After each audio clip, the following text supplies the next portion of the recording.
पिता ने, बाबा ने जो एक प्रेरणा दी कि शिक्षा एक बहुत बड़ी चीज़ है, शिक्षा से कोई भी बदलाव आ सकता है। तो मेरे मतलब में इस आज़ादी का मतलब क्या है बेटा? सभी लोग प्यारे बच्चों जो भी हो, जो सुन रहे हो मेरी बात को, समझ रहे हो, बस एक बात याद रखना कि अगर आप शिक्षित हैं तो आज़ाद हैं, और अगर आपके अंदर शिक्षा नहीं है तो आप हमेशा गुलाम रहेंगे।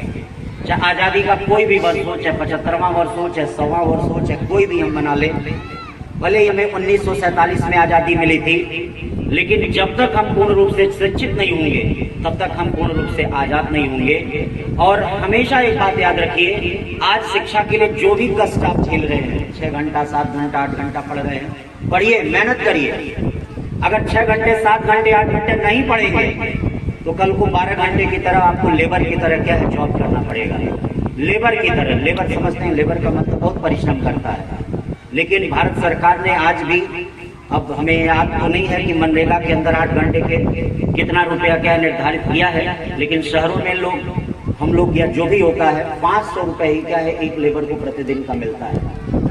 तो अगर बेटा क्या है, समझोगे नहीं, शिक्षा को नहीं समझोगे तो लेबर वर्क की तरह करोगे और दिन भर कितना भी कार्य करोगे, 500 रुपए से ज्यादा क्या है अर्न नहीं होगा।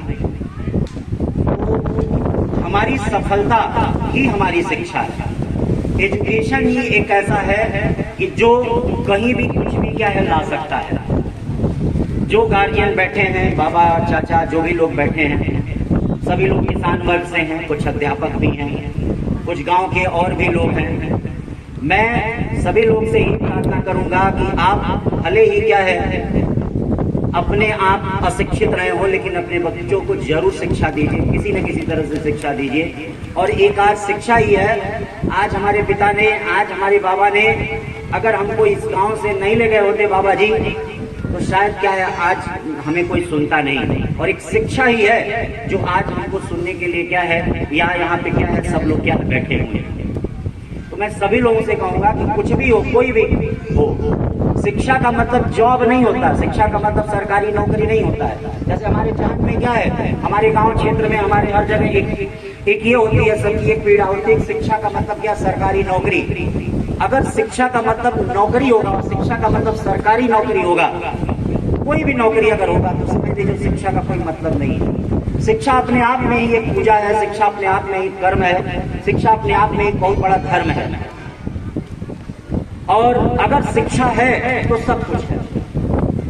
मैं तो ये जानता हूं कि जैसे कहा जाता है विद्वान सर्वत्र पूज्यते, ये बहुत ही सही है। हम लोगों ने छोटे में छोटे क्लास में लिखा था, उस समय हम लोगों ने नहीं ध्यान दिया, लेकिन आज इसकी कीमत पता चलती है कि हाँ, विद्वान सर्वत्र पूज्यते, कि विद्वान की हर जगह पूजा होती है।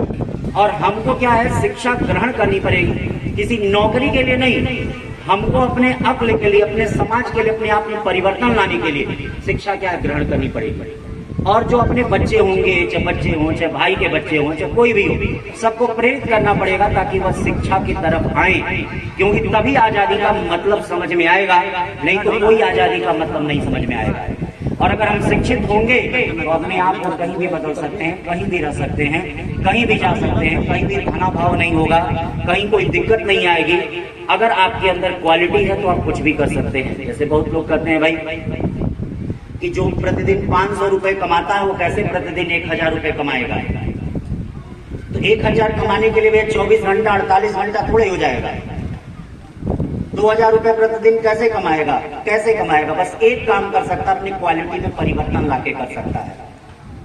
अगर वह क्वालिटी में परिवर्तन लाता, अपनी क्वालिटी में कोई चेंज लाता है, अपनी क्वालिटी को बढ़ाता है, चाहे शिक्षा है, चलिए मान लीजिए हम लोग शिक्षक हैं, मैं पढ़ाता हूं, अगर मैं अपनी क्वालिटी में आज भी मैं 2 घंटा 4 घंटा पढ़ता हूं, अगर ना पढ़ूं तो क्या है, अगले दिन क्लास में जैसा लगता है कि पैर क्या है लड़खड़ाता है। तो अगर शिक्षक है तो वह प्रतिदिन क्या है अपनी शिक्षा को क्या है बढ़ाए, छात्र है तो अपने प्रतिदिन अपनी शिक्षा को बढ़ाए। और अगर क्वालिटी को बढ़ाएगा तो पैसा अपने आप क्या है बढ़ता है। जहां से क्वालिटी जब बढ़ना शुरू हो जाती है, जिस फील्ड में भी है, अगर आपकी क्वालिटी बढ़ती है तो इनकम आपका क्या है बढ़ना शुरू हो जाता है। जब आप किसी भी फील्ड में, जहां क्वालिटी बढ़ेगी वहां पैसा बढ़ना शुरू होगा। और एक बात सभी लोग हमेशा ध्यान दें, शिक्षा हमेशा कंजर्व रहती है। कंजर्व का मतलब संचित रहती है, वह किसी न किसी रूप में क्या है वह आती है। जैसे आप मान लीजिए यहाँ पे शिक्षा ग्रहण कर रहे हैं, सोच रहे होंगे कि ये किस काम की है, लेकिन वो किसी न किसी रूप में आएगी। आप बस इसको ग्रहण करिए। ये मत सोचिए कि हम क्या बनेंगे, डॉक्टर बनेंगे कि इंजीनियर बनेंगे, ITS बनेंगे, IAS बनेंगे, IPS बनेंगे। भाई खुश तो कोई नहीं है। बहुत बड़े बड़े IAS अपनी जॉब छोड़ दे रहे हैं, बहुत बड़े बड़े नेता है, मंत्री अपनी जॉब छोड़कर क्या है, हरे रामा हरे कृष्णा कर रहे हैं, मथुरा में चले जाइए। तो खुशी का तो कोई क्या है, प्रश्न ही नहीं कहीं है कि कौन खुश है। खुशी का तो क्या है, कोई लक्ष्य ही नहीं, खुशी का कोई जगह ही नहीं है। आत्म संतुष्टि का तो कोई कुछ मायने ही नहीं रखता है। आप ये मत सोचिए कि क्या है, जो बच्चे बैठे हैं कि भैया मैं बहुत बड़ा सिपाही बनूंगा, मैं बहुत बड़ा कलेक्टर बनूंगा, मैं बहुत बड़ा IAS बनूंगा, मैं बड़ा IPS बनूंगा। ये कौन, कोई नहीं जानता है। भाई इतिहास गवाह है कि बहुत लोग हैं, सोच कुछ रहे हैं, बन कुछ रहे हैं। भाई बहुत ऐसे लोग हैं कि भाई आज मंत्री हैं, आज नेता हैं। भाई जैसे हम लोग गोरखपुर के क्षेत्र से हैं, भाई वहां पे पहले विधायक जी थे, पहले डॉक्टर हुए, बाद में विधायक हो गए, आज तो राज्यसभा सदस्य हैं। कभी उन्होंने बचपन में सोचा नहीं होगा कि वह राज्यसभा सदस्य बनेंगे, लेकिन पता नहीं जिंदगी कहाँ किधर की तरफ ले जाएगी, कोई जानता नहीं है। कभी नहीं सोचे होंगे वो दिल्ली के मुख्यमंत्री हैं, कभी सोचे नहीं होंगे कि मुख्यमंत्री बने। भाई ITS बने, IIT में उनका अंडर 100 रैंक था, और उसके बाद IAS 300 कुछ स्थान IAS में था, जिसके बाद IRS इंडियन रेवेन्यू सर्विस मिला। कभी सोचा नहीं होगा उन्होंने क्या है कि मैं मुख्यमंत्री बनूंगा, मुझे दिल्ली का भी नेतृत्व करने को मिलेगा, पंजाब का भी नहीं, कोई नहीं जानता। लेकिन हाँ, अगर आपके पास शिक्षा है तो आप कुछ भी कर सकते हैं, और कुछ नहीं। मैं जानता हूं, मैं बहुत ऐसे लोगों को देखा हूं